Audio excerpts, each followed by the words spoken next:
So the timetable is going to change. So what is happening is we have reduced the amount of classes, and we are also trying to offer more quality in the classes.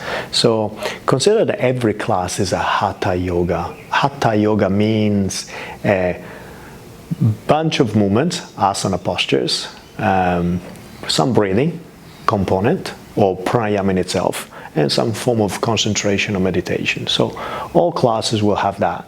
Often enough there'll be a chant, and that combines the practices. That's how I see authentic yoga being delivered.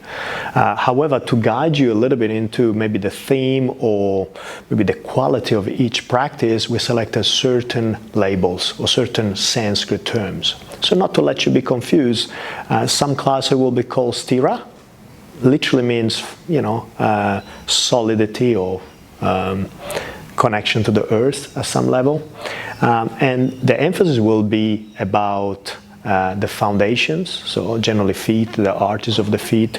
There'll be a bit of standing balances, and a bit of strength created around those joints and muscles around the legs, but also the hands. So if you're looking for more stability in your body, more than necessarily flexibility, those classes are designed in that way. So I expect a little bit of strength involved and maybe a subtle different level of sequences. Classes will not always be the same. So however, who comes into the class makes the class, but that's the intention of it. Sukham has to do with ease in the body. Sometimes it's translated as comfort, but not really comfort as, being on the couch and relaxing. So the practice will actually work on range of movement and the ease of movement. There'll be static and dynamic movements, generally quite easy. But expect to work more on the flexibility side of the spectrum.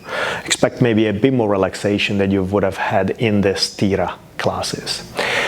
People that have joined our dynamic classes, keep in mind that all classes have some dynamic and some static postures, but the more dynamic, more salute of the sun sort of practice.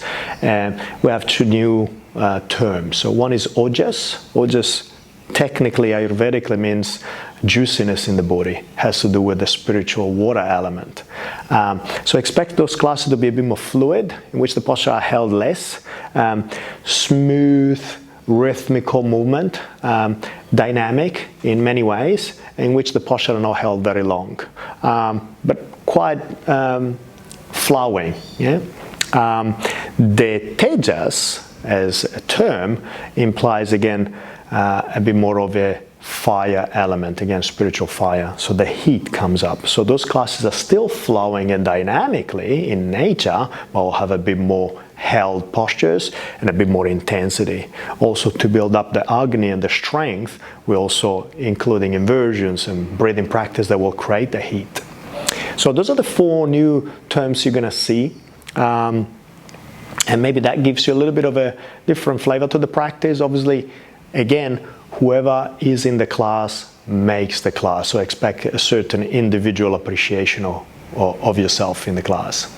Hope to see you to the new classes in January, and please send me feedback after you tried it. Namaste.